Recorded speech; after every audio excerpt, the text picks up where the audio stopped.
it's Jenny and welcome back to my channel. This story ain't over. So I feel like it's been a really long time since I did a favorites video. I usually do a wrap up at the end of each year where I talk about my top 10 books of the year.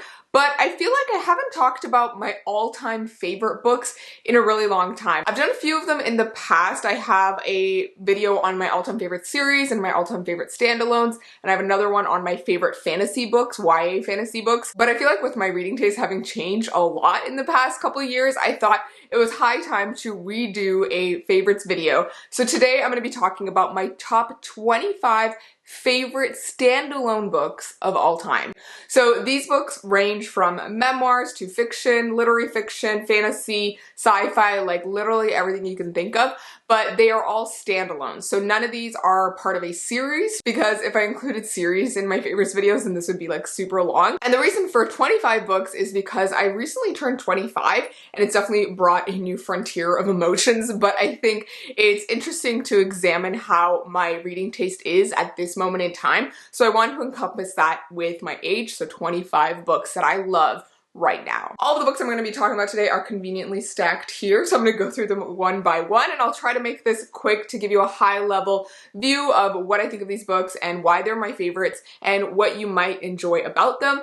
And I am going to be starting with all of my favorite memoirs, just because I feel like I can't really rank those, so I'm going to start with all of those, and then I'll get through my top 25 favorite books aside from the memoirs, and I'll start with like my technical least favorites, and then I'll go to my most favorites. But I will say that they're not ranked very, very specifically. Like some of the ones that are right after each other aren't necessarily better than each other or not. I think the thing you need to keep in mind the most is that like the one at the very end of this video is my most favorite book, and then the one at the beginning of this video is probably the one that is still a favorite but not my like most favorite, aside from the memoirs obviously, which I'm going to go through first. With all that said, let's jump in. Alrighty, so I'm starting off with my memoirs today, and I have 4 of them to talk about. So the first one I have is I'm Glad My Mom Died by Jeanette McCurdy. This book has been super popular all over the book community, and for good reason. It is such a well-written memoir. It follows Jeanette McCurdy's life from when she's a child until sort of the present day.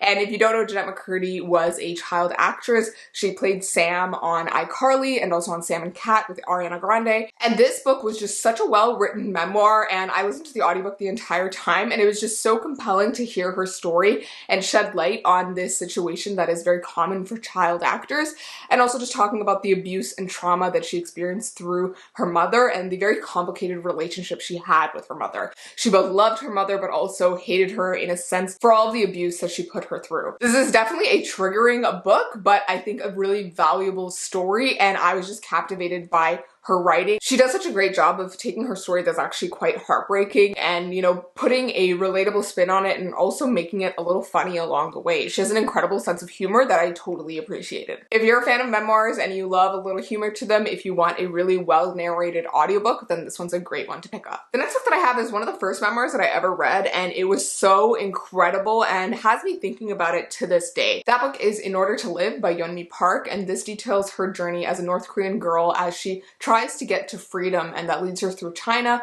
to South Korea and puts her through some really terrible and harrowing experience and also traumatic experiences. She not only tells a very heartbreaking story about her own journey, but also sheds some light on some larger issues that are going on in the world. I will say that this has a lot of triggers for some very traumatic experiences, including sexual assault and rape, so I would just be careful of that if you're going into this, but it's such an incredibly well-written memoir and just something to think about, I think. So if you are a person who likes to read about, you know, people in real life and, you know, the things that are going on in our real world, and this is definitely one to pick up. Next, I have Know My Name by Chanel Miller. This memoir totally eviscerated me earlier this year because it was such a powerful, powerful memoir. This book is written by Chanel Miller, also known as Emily Doe, the sexual assault survivor from the Stanford Brock Turner case, if you are familiar with that. And this is her sort of coming out of anonymity and telling her story. And honestly, at the time when all of this was happening in the news, I wasn't actually paying attention to it, but having read this afterwards and just realizing all the things that she went through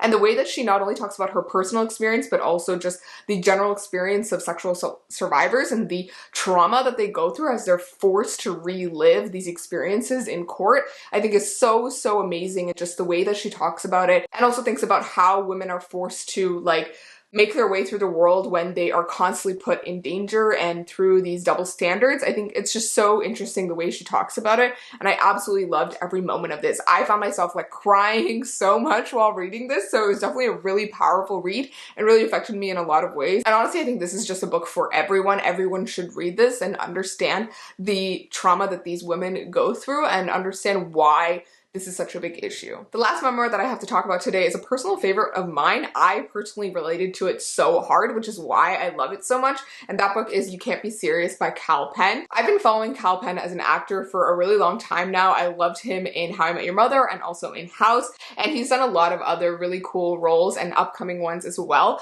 But this memoir sort of talks about his journey to becoming an actor and also how he delved into politics later on in his career and then went back to acting and sort of producing a show as well.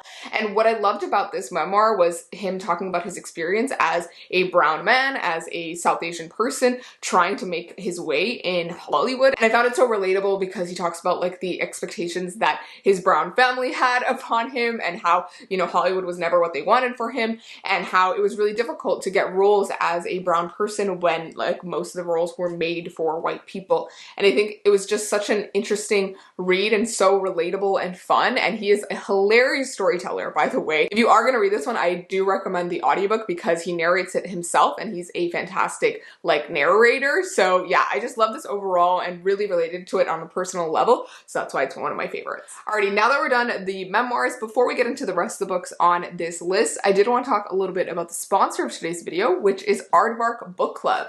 So Aardvark Book Club is a brand new book subscription service and they're super affordable. They start at $17.99 for Americans and $25.99 for Canadians. So that's in local currencies. And honestly, it's a really great service. They have 4 to 5 book selections each month, and members can choose from those picks for their book box that month. Their picks have a range of genres from literary fiction to romance to thriller to mystery to historical fiction, literally anything you could think of. And one of the awesome things that I actually really love about Aardvark Book Club is that they have a free app that you can use. And on the app, you can use it to build your book box for the month, manage your account, and also engage in some community discussion about what you're reading. The app is available on iOS and Android, and it seems like a really fun way to engage with your reading with a community of people. Aardvark Book Club just launched this month, so all the October picks are live now, and you can go download the app, create your account, and make your first purchase with your first book box this month. Now, if you're curious what the October picks are for this month, I'm gonna tell you right now.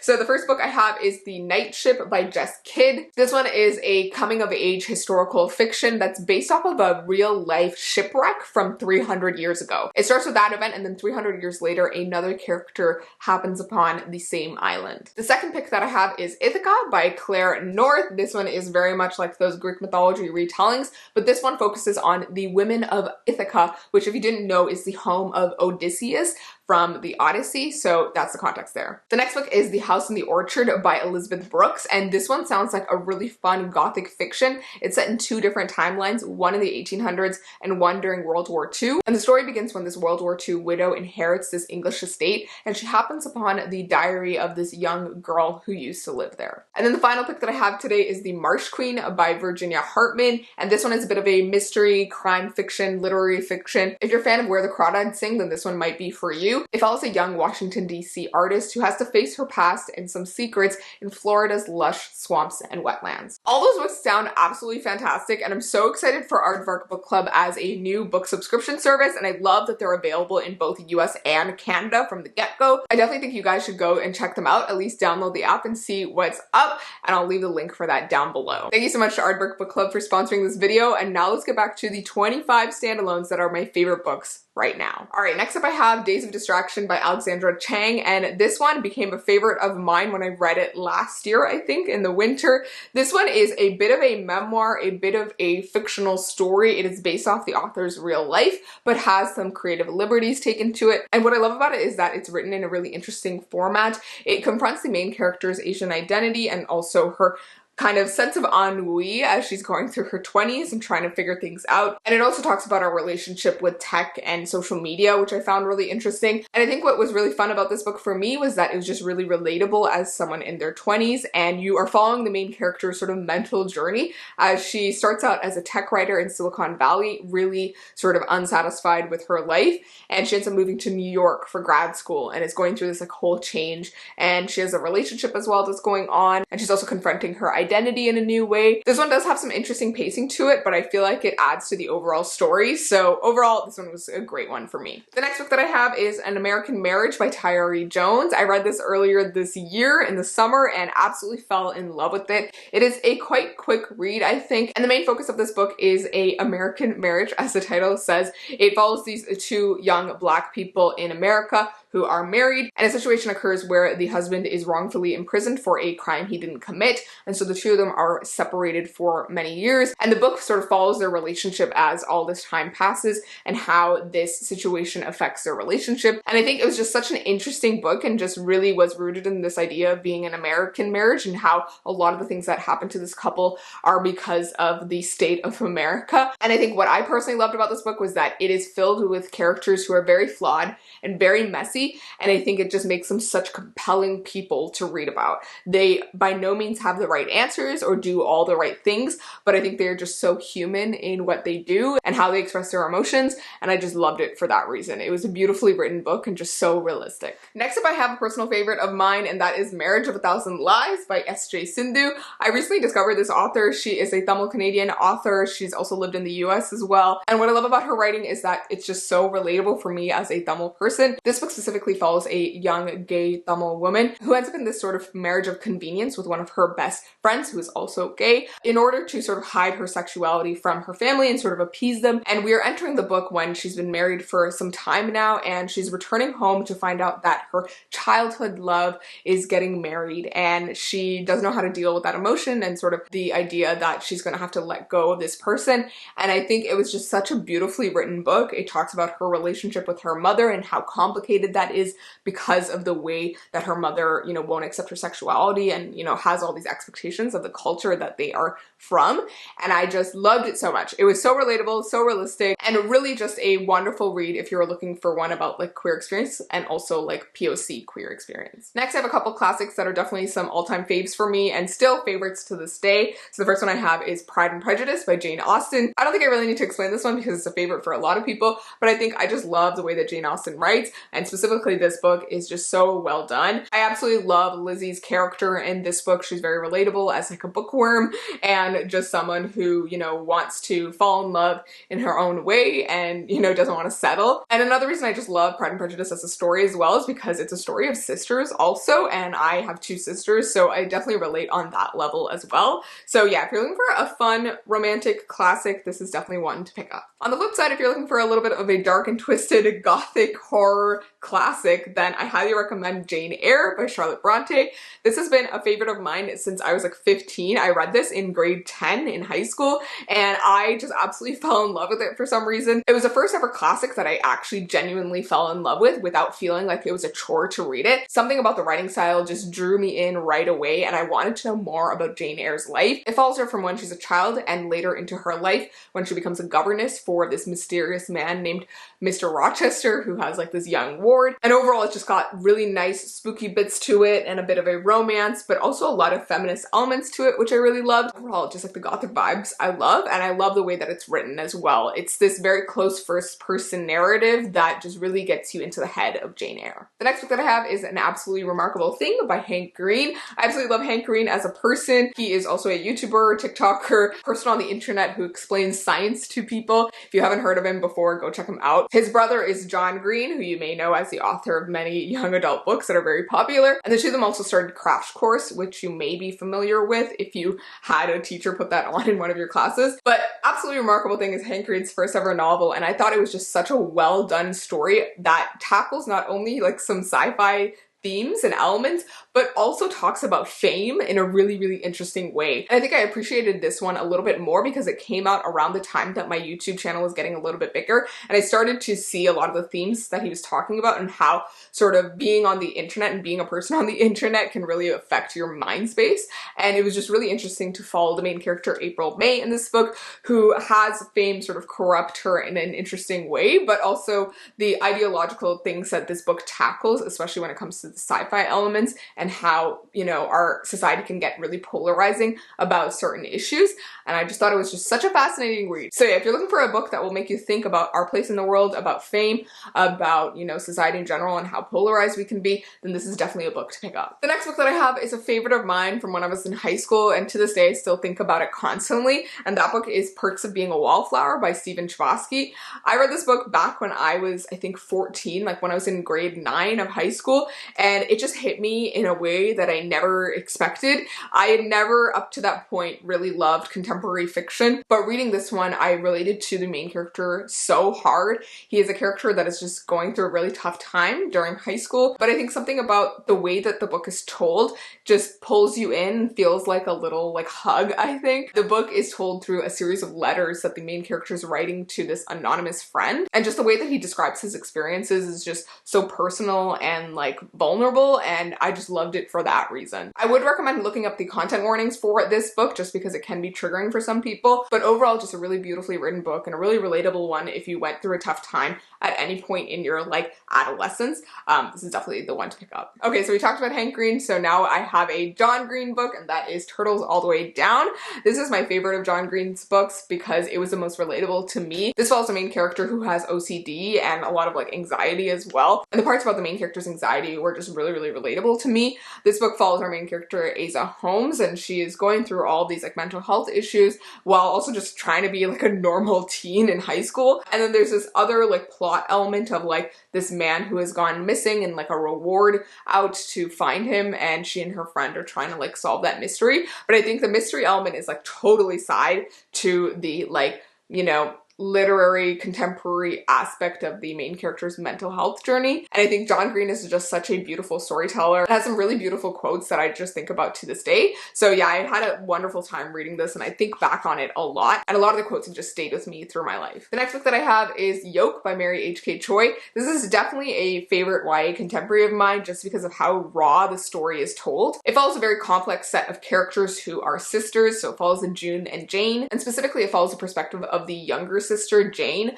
and the sort of very emotional and difficult time that she's going through. She's also dealing with an eating disorder, and she has this like really complicated relationship with her sister.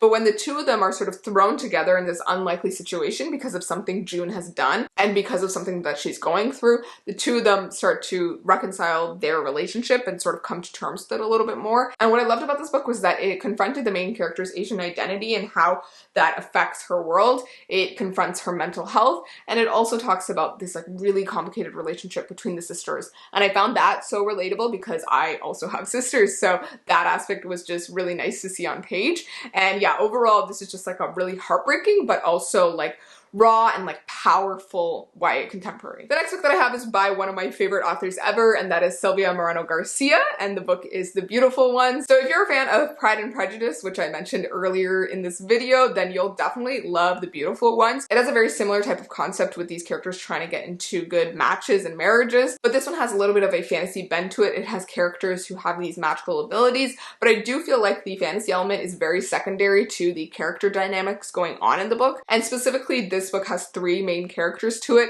and I think the way that their dynamic changes throughout the story is just so fascinating, and it does have a really strong romance aspect, and it was just so interesting to see how the opinion the characters have of each other changes so drastically by the end of the book. So it definitely has that Pride and Prejudice element where they judge each other very wrong and start to realize that there's so much more to these characters than they originally thought. So yeah, if you're a fan of Regency romances but always wish that there was a touch of magic to them, then this is definitely the book for you. Alrighty, the next book is a favorite for many people, especially on TikTok, and that is The Song of Achilles by Madeline Miller.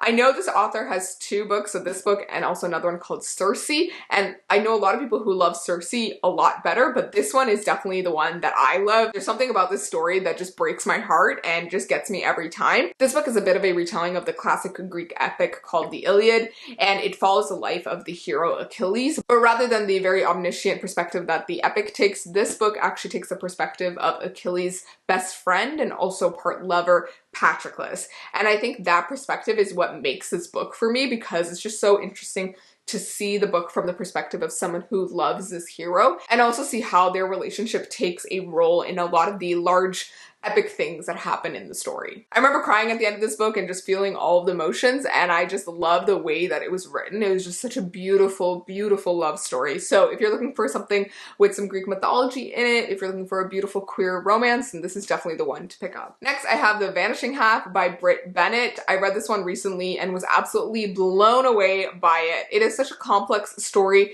intergenerational story, and also tackles a lot of big themes like race, sexuality, gender, and I just loved so many aspects of it. It starts with these two twin black girls who come from this very small town, and they end up sort of making their way into the world, and one of them decides to try to pass as white, and then the other one continues living as a black woman. And the decision of the sister who decides to pass as white has rippling effects for their family and for the generations below them. I think it was such a well done and well written book that will definitely leave you thinking about it for years to come. Next up, I have another book by S.J. Sindhu, and that is Blue Skinned Gods. So this is her newer novel. She's also the author of Marriage of a Thousand Lies, which I mentioned earlier. This book honestly surprised me in so many ways, in the way that it was so well crafted, and also the way that it tackled some really big themes, especially when you are thinking about it as a South Asian person. This book follows a young boy named Kalgi who is born with blue skin, and his family sort of takes this as a sign of his godliness and sets up this ashram and has people coming there to take blessings from this young child god, because they believe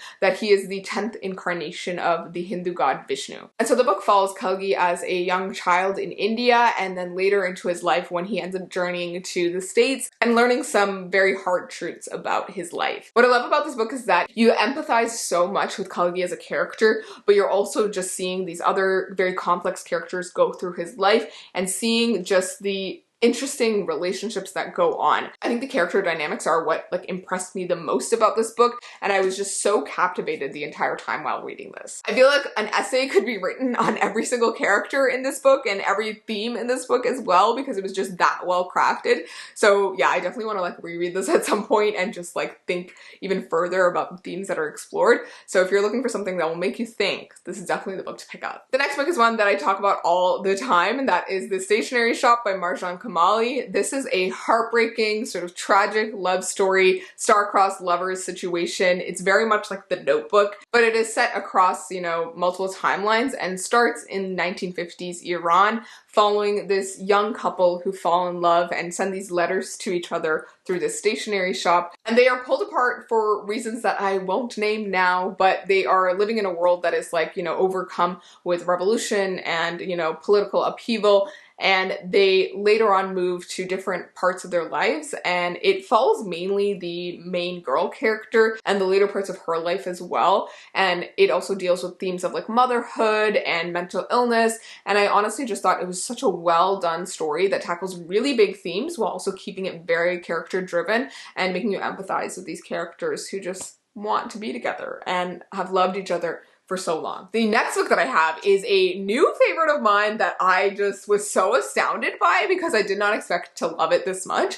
but that book is Disorientation by Elaine Say Chow. This book was just so freaking fantastic. The overall tone of this book is very much satirical, but it follows this young Taiwanese woman who is in grad school, and she's doing a PhD on this Chinese poet, but she's very sort of disillusioned with her life, and in a moment where she just can't really decide what she wants to do next, and is really in this state of limbo that I feel many people who have pursued higher education can relate to, where you just don't want to leave school because you don't want to leave that safety net, and you don't want to venture into the real world. But this book has so many interesting themes to it. It starts with this sort of academic setting, but leans into a bit of a whodunit mystery, and also really talks about big themes like yellowface and, you know, just race in general in the academic setting. I think there's a quote on the back of this book that really encompasses what this book is about. It says, "Disorientation is an irreverent campus satire that skewers white sclerotic academia, creepy Asian fetishists, and twee boba liberalism. But lastly, and most importantly, it's a satire inspired by recent controversies about an Orientalist tradition and its manifestations today. Helmed by a memorable screwball protagonist, the novel is both a joyous and sharply drawn capper." And that quote is by Kathy Park Hong, who is the author of Minor Feelings.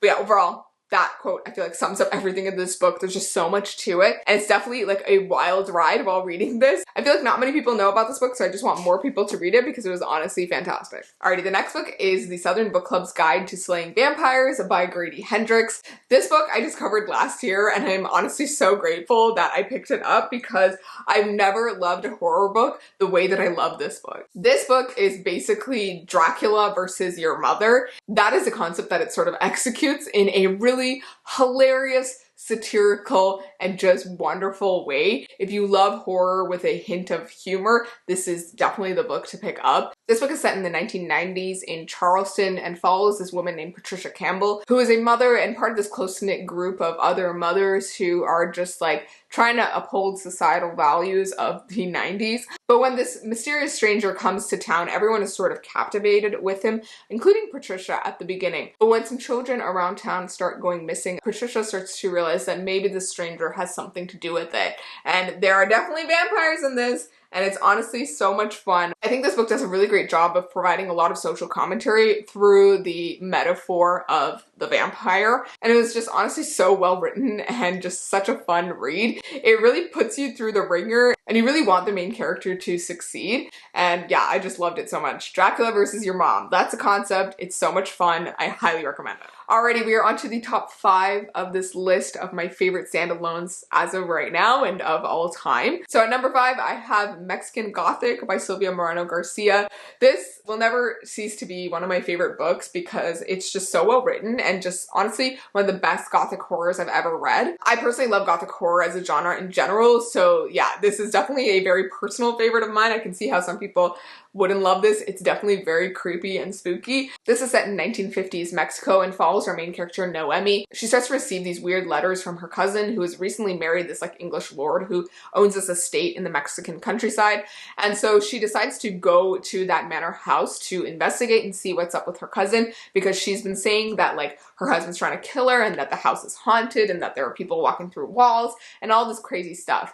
And so Noemi goes off to this house and starts to realize that there's some interesting and spooky things going on. It's definitely got that haunted house element and like creepy residents and also a very large feminist element to it as well, which I really, really loved. It's got a little bit of a romance, which wasn't my favorite, but still the overall element of the book and like the creepiness of it is just what I love so, so much. And I love Noemi as a character as well. So yeah, if you love Gothic horror, if you're looking for something similar to like Rebecca or like Jane Eyre, this is definitely the book to pick up. Alrighty, next I have All My Rage by Sabaa Tahir. For those of you who have been following my channel for a while, you know that Sabaa Tahir is one of my favorite authors ever. She is the author of the Ember and the Ashes series, which is one of my favorite like series ever, but that is not on this list because it's not a standalone. But this is her first ever contemporary, which I absolutely fell in love with earlier this year when it came out. This is a story of 2 teens living in the Mojave Desert, and they're both Pakistani. And this is a bit of a generational story. It has parts of the book that are told from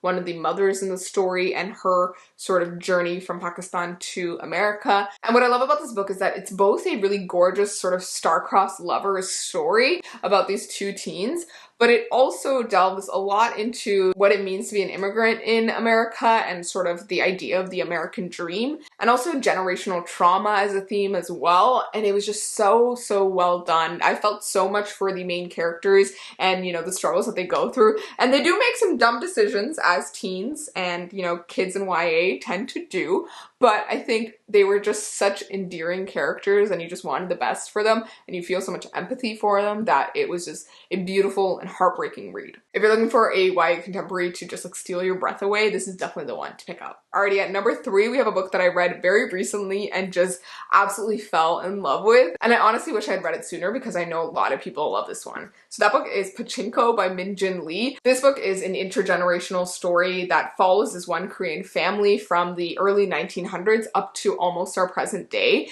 And specifically, it deals with the experience of Koreans in Japan, especially during the colonial period. And it's just like this really big and epic story of all of these different sort of characters in this family and like these different generations and how their lives have been affected by colonialism and sort of this situation of them being second-class citizens in Japan. And it was just so fascinating. I think what's amazing about this book is that it tackles such broad themes and massive themes while also being super character driven. And there are characters in this book that do some terrible things and also make some terrible decisions, and you can't help but feel for them and also be frustrated by them, but also feel so much for them. If you're looking for a generational story, a sweeping epic, and something that is not set in the Western world, then I highly recommend Pachinko. Alrighty, at number 2, I have a book that I recently read and absolutely fell in love with, and that is Babel by R.F. Kuang.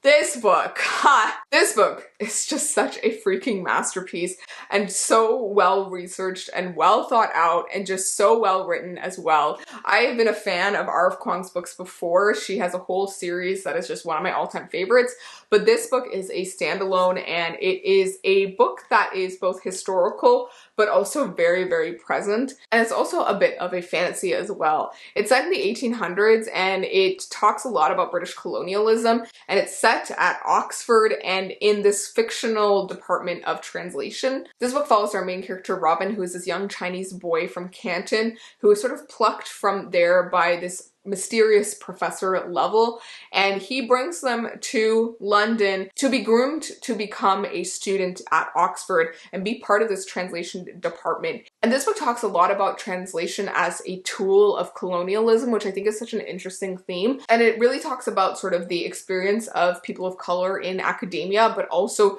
during that time.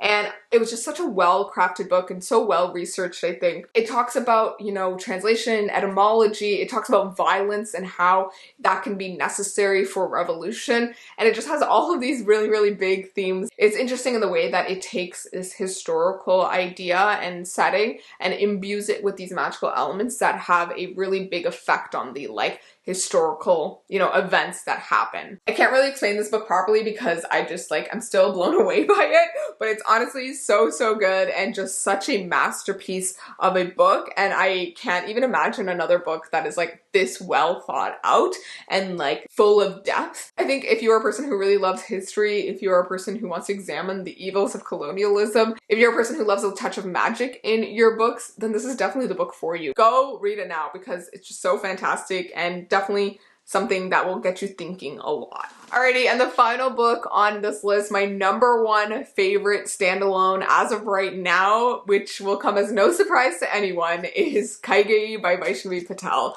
I've talked about this book so many times this year for good reason, because I honestly love it so much with my entire heart. I read an arc of this earlier this year, and then the book came out, I think in April, and since then I've just been raving about it constantly because it touched me in a way that I honestly didn't expect, and it just validated my experience as being a South Asian person in such a huge way. This book is a bit of a feminist retelling of the ancient Hindu epic, the Ramayana, and it follows the perspective of a vilified queen from the epic called Kaikeyi. And in this book, we follow Kaikeyi from when she is a young girl into much later in her life and through the events of the epic as well. And you're seeing how she is a character who is just so misunderstood in a lot of ways, but she's also like very much the character from the epic. And I think she is just such a complex person that you cannot help but root for. This is definitely a book about women helping other women and also has really big themes of how dangerous unchecked patriarchy can be. But the aspect of this book that I love the most is that it takes characters from the epic and sheds a new light on them and shows them in a different perspective. It has a lot of commentary on the gender roles assigned in the epic and how different characters are portrayed. Another thing that I love about this book is the fantastical elements to it, which are very much present in the epic as well. All of the gods and creatures and monsters that come along the way. And I love that she included all of that in this book as well. So it just made for a really fun and interesting read. And if you are a fantasy fantasy reader and if you love really awesome main characters and heroines, then this is definitely the book for you. With all of that said, those are all 25 of my favorite standalones as of right now of all time. I love all of these books so much, and I think they are all a very good representation of my reading taste and, you know, the kinds of things that I look for in books. So if you're new here, welcome. I hope you enjoyed this video and that you got a taste of what I like in books. And if you have been following along for a while now, then I appreciate you so much. And I hope that you found a new book that I maybe haven't talked about as much because, yeah, I just love all of these so much. If you have read any of these books, I would love to hear what you thought of them. And if you have a book recommendation for me based off of any of these books that I talked about today, I would love to hear it because I'm always looking for more books that I'm just gonna fall in love with. Thank you guys so much for watching. And once again, thank you to Aardvark Book Club for sponsoring this video. They're a new book subscription service that I think you guys should definitely go check out. So go use that link in the description. As always, if you want to learn more about my life and what I'm up to, then definitely go check out my Instagram, Goodreads, TikTok, and Twitter in the description down below. And I will see you in my next video. So please remember that this story ain't over. Bye.